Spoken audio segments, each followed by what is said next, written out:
sainteté, lumineux de l'univers, ornement des pontifes inspirés de Dieu.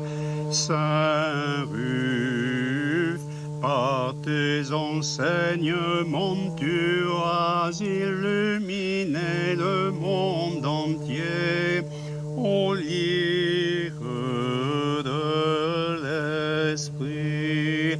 Intercède auprès du Christ Dieu pour qu'il sauve nos âmes.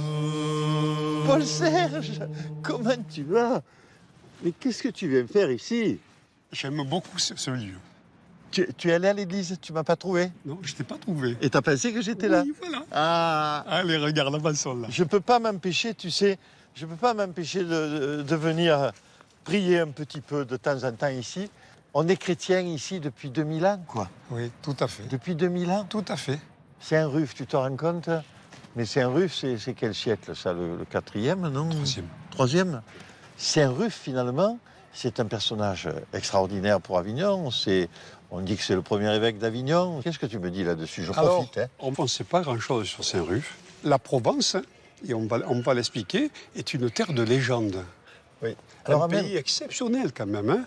Oui, oui. Alors pour Saint-Ruf, il y avait deux légendes. On faisait de Saint-Ruf le disciple du fils de Saint-Simon de Cyrène, qui a aidé le Christ à porter sa croix pour accompagner Jésus sur le Golgotha. Ça, on est sûr que c'est une légende, parce que au niveau du 1er siècle, impossible. C'est pas possible. Impossible. Voilà. Et on a une deuxième légende qui fait venir Saint-Ruf comme apôtre de Saint-Paul de Narbonne. Et il aurait ordonné Saint-Ruf comme évêque d'Avignon en même temps qu'il ordonna Saint-Aphrodise, évêque de Béziers.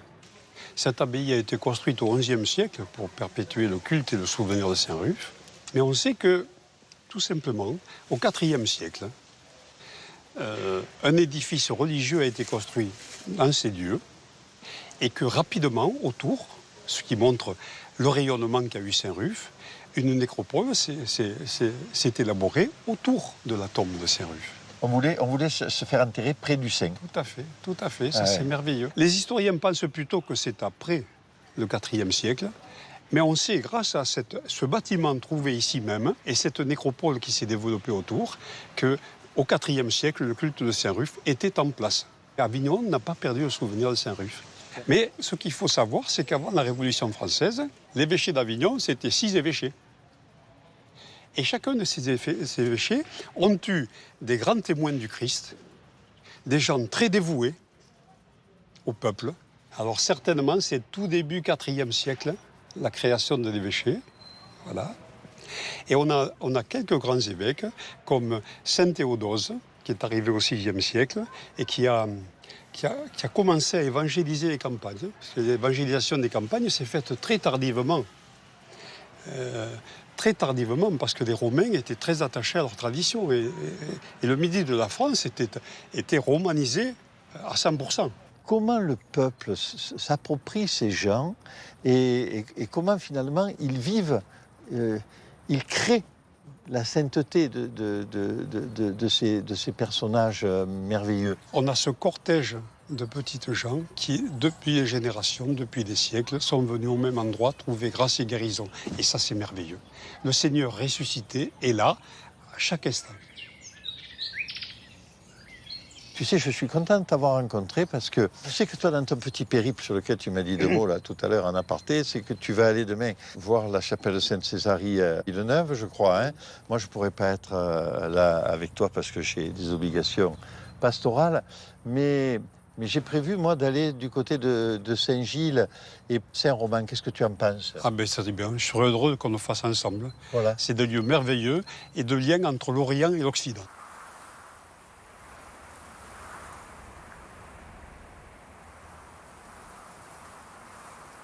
Le fort Saint-André est une conséquence du pareage du roi Louis VIII en 1226 avec l'abbé de Saint-André. Et ensuite, à partir de 1295, Philippe le Bel va décider d'ériger ce fort Saint-André. Donc en fait, nous avons 2 parties distinctes l'abbaye Saint-André est la partie réservée au refuge des habitants de la région.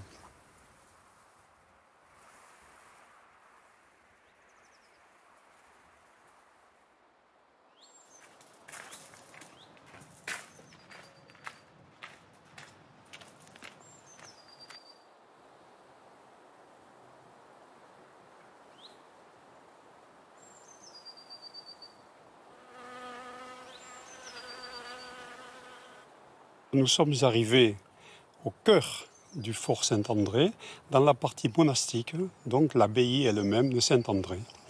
Et là, après un petit chemin, nous sommes arrivés au pied de l'église Sainte-Cazarie. Sainte-Cazarie, on sait qu'elle a passé plusieurs années ici, qu'elle était la fille d'un prince wisigoth d'Espagne. Elle a décidé de se réfugier et de mener la vie érémitique, alors que son mari commençait son épiscopat un peu plus bas. Elle est décédée le 8 décembre 586, et là, son ancien mari, devenu évêque, l'évêque Valens, va venir célébrer sa sépulture en tant qu'époux et évêque. C'est ce que nous dit la plaque de marbre qui est contenue en la collégiale de Villeneuve-les-Avignon, un peu plus bas dans le creux. Et donc Sainte-Cazarie, ayant mené cette vie, on ne peut pas imaginer qu'elle n'a pas eu de rayonnement de son vivant, car aussitôt va se développer une nécropole autour de sa sépulture. Et donc un lieu de pèlerinage s'est développé. Grâce à la libéralité des propriétaires de ce lieu, un pèlerinage est organisé ici, le lundi de Pentecôte, chaque année. Au-dessus de la grotte de Sainte-Cazarie, dont vous voyez le rocher, une église a été construite dans le bas. Et un peu plus tard, au XIe siècle, on a érigé la chapelle qui est juste au-dessus. Alors Sainte-Cazarie a certainement laissé des émules, ça on le suppose, d'autres ermites lui ont succédé. Ceci s'est reproduit dans maints endroits de notre région et donc on a retrouvé ce phénomène dans tout le midi de la France et même dans le nord.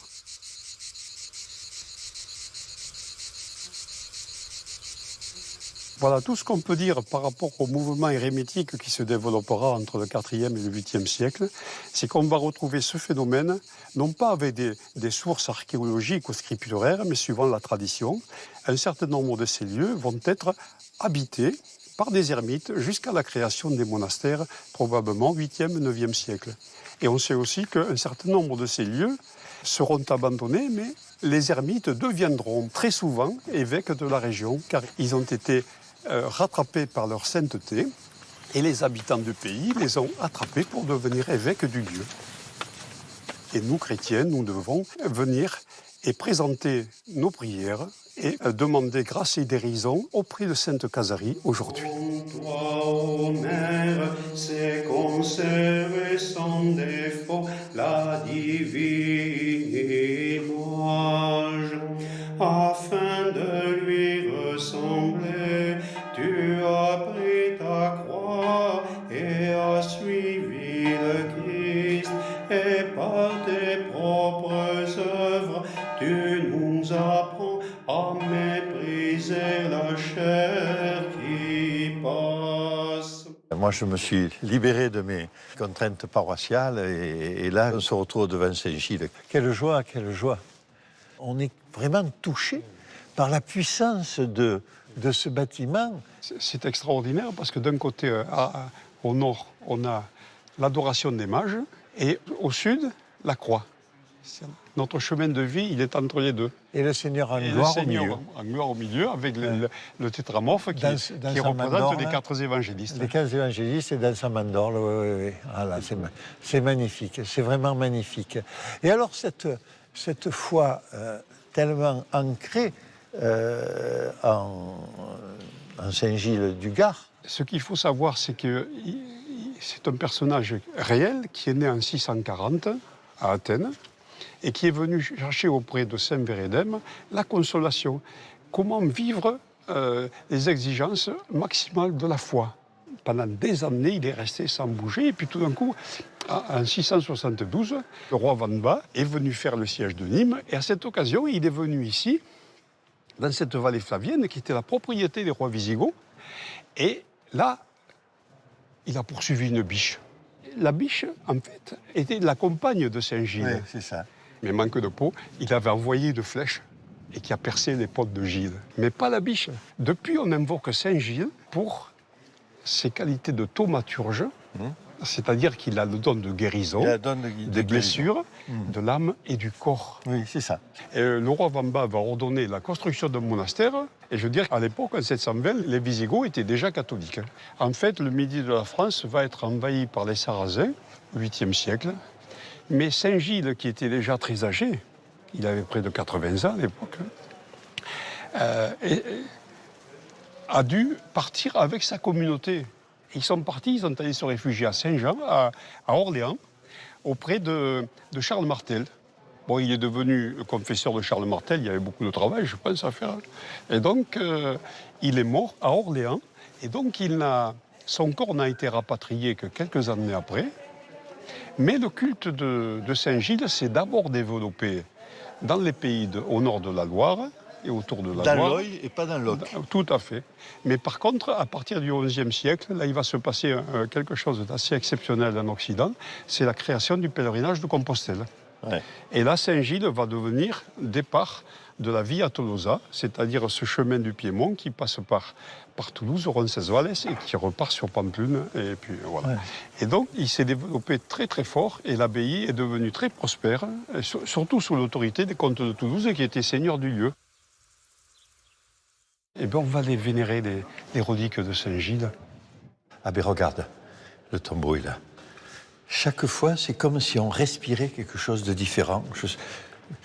Comment on explique ça? C'est la présence spirituelle. La présence est là. La présence, c'est la présence réelle. C'est Dieu habitait là. Il habitait là dans celui qui est enseveli là. Ouais.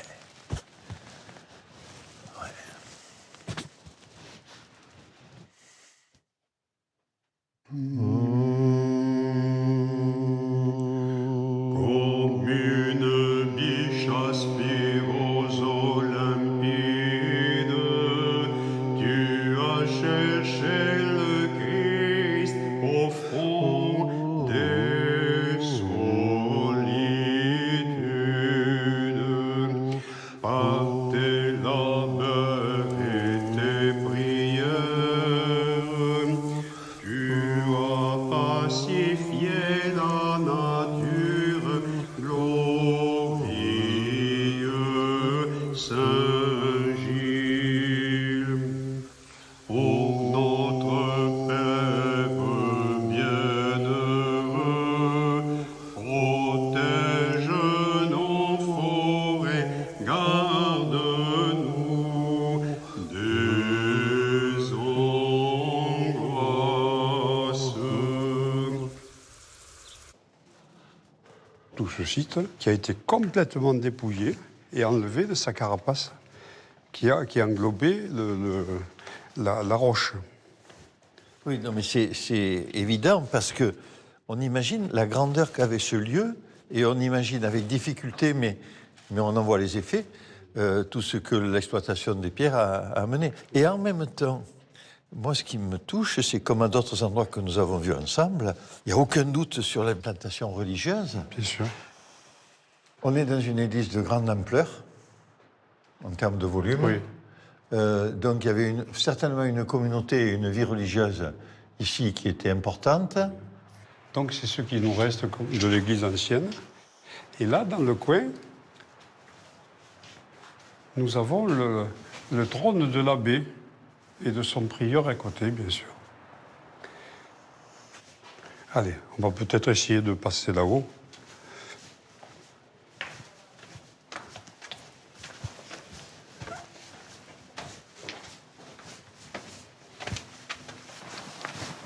La vue commence à être splendide, là. Oh là là, Paul Serge, mais tu te rends compte la vue qu'on a là? La Provence. Tu te rends compte la vue qu'on a là?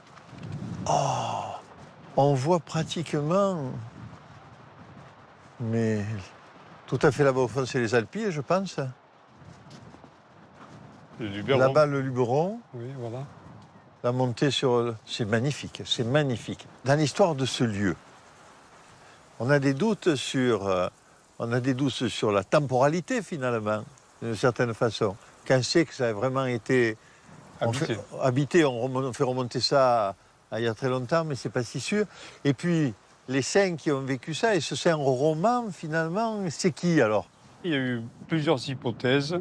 Saint-Romain de Rome, Saint-Romain du Comtat, du Jura, là-bas, ou Saint-Roman, disciple, en occitan, roman, disciple de Saint-Jean Cassien de Marseille.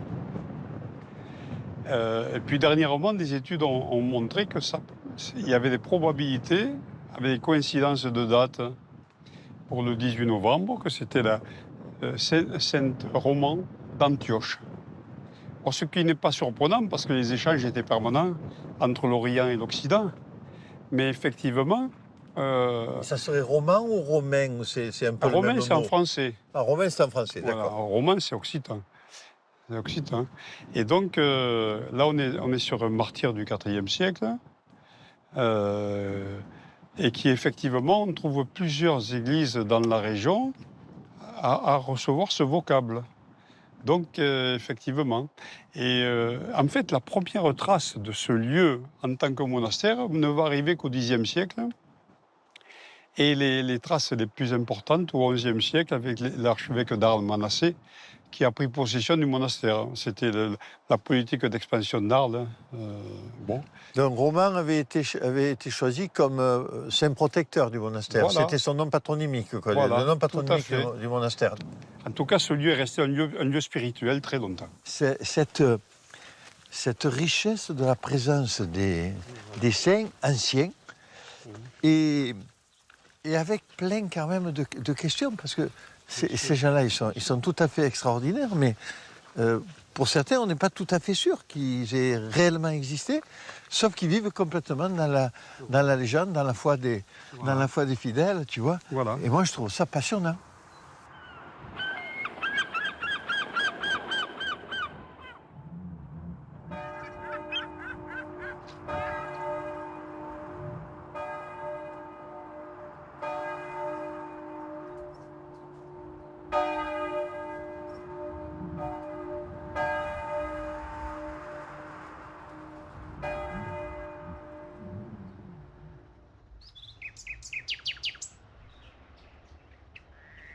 C'est vrai que ces Saintes Maries de la Mer, là, Ouais. elles sont populaires depuis tellement longtemps.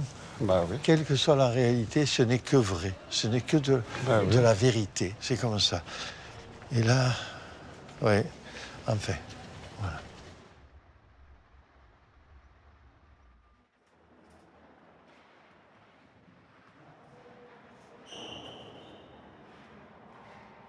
On est en prise directe, ici, dans ce lieu, avec le temps de personnes qui ont connu le Christ, qui ont vécu. On est au fondement du christianisme. Oh ben regarde, ces représentations populaires des deux saintes, là, avec le calice. Je sais pas, ah, regarde, ça c'est le coussin de la mère des Saintes Maries. Je crois qu'on a trouvé cette pierre un peu particulière, c'est un marbre, sous les crânes, lorsqu'on a fait les fouilles les plus anciennes. Enfin, je ne sais pas si c'est aux premières fouilles ou aux deuxièmes fouilles. On l'appelle coussin. Voilà, on l'appelle coussin parce qu'il était sous les crânes, en fait. Mais qui étaient ces saintes femmes? Ah, ces saintes femmes, toi tu les connais mieux que moi, mais ce sont des femmes qui ont connu Jésus. Ah, c'est ça qui est exceptionnel. C'est ça qui fait l'âme de la Provence, etc. En fait, on est dans le moment où on est en face avec Jésus. Tout à fait, tout à fait. Les deux saintes femmes, Marie Salomé était la mère de Jean et de Jacques, qu'on vénère aujourd'hui à Santiago, et Marie Jacobée, la mère du saint apôtre Jacques. Alors c'est vrai que la venue des saintes femmes en Provence est très hypothétique. On n'a aucune trace.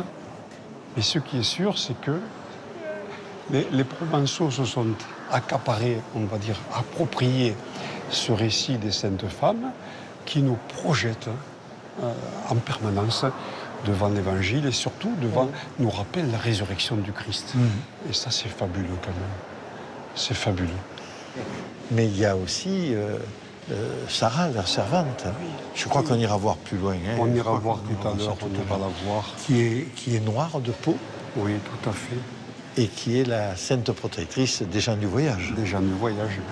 Quels qu'ils soient, hein, de toutes les directions, hein, qu'il s'agisse des gitanos espagnols, qu'il s'agisse des Xenti, des Manouches, des Roms, ce sont qu'à voir tous ces ex-voto qui sont placés à droite, à gauche, partout. Là-bas, les ex-voto. Là-bas, les ex-voto. Oui, d'accord. La ferveur populaire, la façon dont les gens qui aiment Dieu se rapprochent de lui en exprimant leur amour, leur reconnaissance, leur tendresse. C'est d'une grande beauté. L'action de grâce est quelque chose qu'on oublie un peu souvent, mais ses fondements, c'est le départ d'une vie simple et honnête.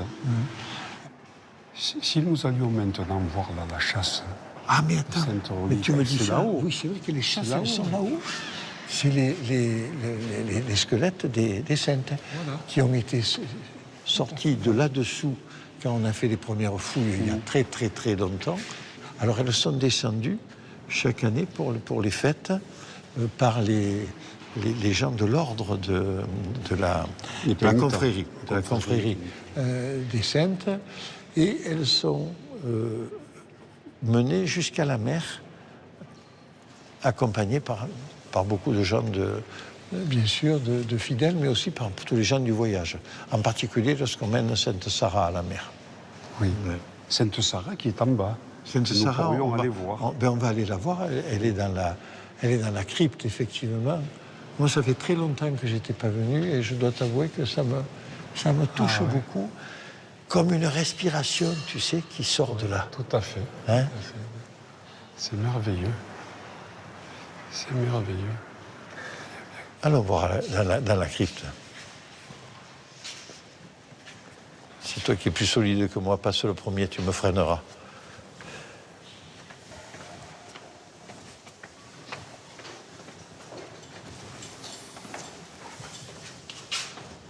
J'ai des souvenirs qui remontent.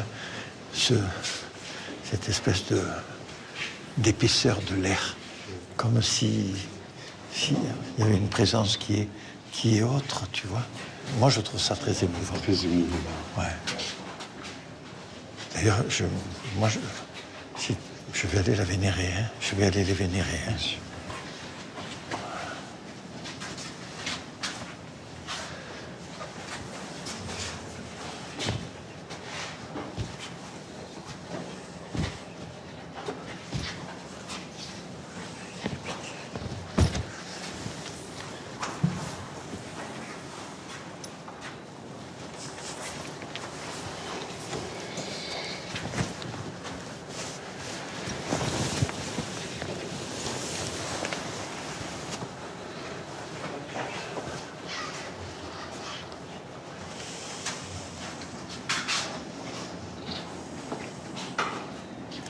Je ne peux plus parler. Oui. Nous allons essayer de chanter le chant des mérophores. Oui.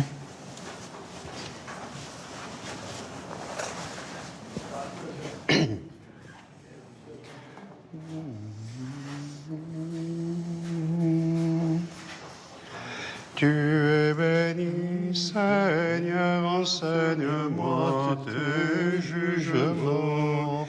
La multitude des anges fut stupéfaite en te voyant compter parmi les morts. Mais toi, Sauveur, tu as anéanti la force de la mort.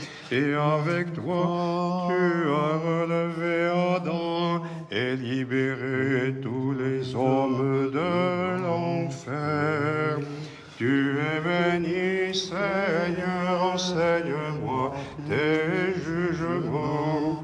Pourquoi, ô disciples, mêlez la mire à vos larmes dans votre compassion, disait au mirophore l'ange resplendissant qui se tenait dans le tombeau. Voyez vous-même le sépulcre et réjouissez-vous, car le Sauveur est ressuscité du tombeau.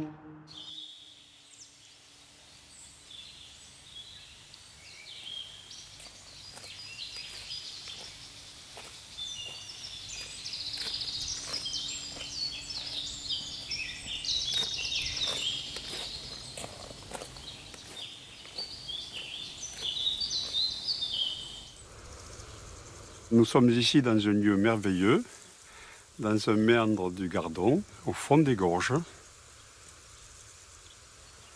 Et ce lieu a été très tôt un lieu d'érémitisme, c'est-à-dire de personnes qui voulaient vivre l'Évangile de façon beaucoup plus radicale et sont arrivés ici dans cette région.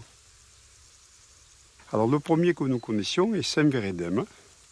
Vérédème était un grec qui est venu à partir de 680-90, il avait à peine 20 ans. Et quelques années après, Saint Gilles, que l'on fête un peu plus bas à l'abbaye Saint-Gilles du Gard, est arrivé aussi à passer quelques années. Saint Vérédème restera jusqu'en l'an 700, où il sera élu évêque d'Avignon. Et ensuite, il va quand même continuer sa vie d'ascèse. Chaque fois qu'il pouvait rester à l'écart et prier, il le faisait. Et donc ici, on est encore toujours le lien étroit entre la Grèce, l'Orient et notre pays.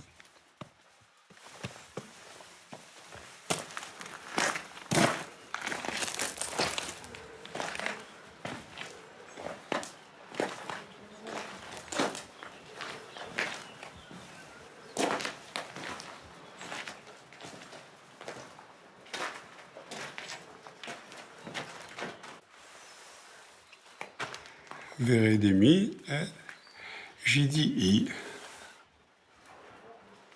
Donc cette chapelle a une grande particularité, elle a deux entrées. Une entrée dite de Saint-Vérédème et de l'autre côté l'entrée de Saint-Gilles. On trouve effectivement un pavement près du petit sanctuaire qui est d'époque carolingienne et on a des petites fresques au fond qui sont du XIVe siècle. Le tout ayant été restauré au XVIe et XVIIe siècle avec ce toit en lauze. C'est très beau. Depuis ma jeunesse, je suis bercé par les saints. Et dans nos régions, que ce soit le Provence ou le Languedoc, il y a d'innombrables saints. Dès le 1er siècle, les premiers croyants sont arrivés ici, la chaîne était ininterrompue. Et ici, nous avons visité un lieu d'ermitage. Et on en trouve de multiples dans toute la région. Ce que les saints m'ont donné, j'ai voulu le refaire partager. Alors c'est vrai que j'étais plus accompagné par les saints du Languedoc, de ma jeunesse, Saint-Sébastien, Saint-Paul de Narbonne, mais il n'empêche qu'on retrouve la même impulsion, la même force. Quand on passe le Rhône, il y a une force supplémentaire, c'est la force des légendes, qui a fait de cette Provence une terre de légendes, une terre où les traditions sont inspirées directement du Nouveau Testament. Hier comme aujourd'hui, nous devons être fidèles au Seigneur Jésus. Le paralytique qui n'avait rien demandé, on l'a amené pour être guéri.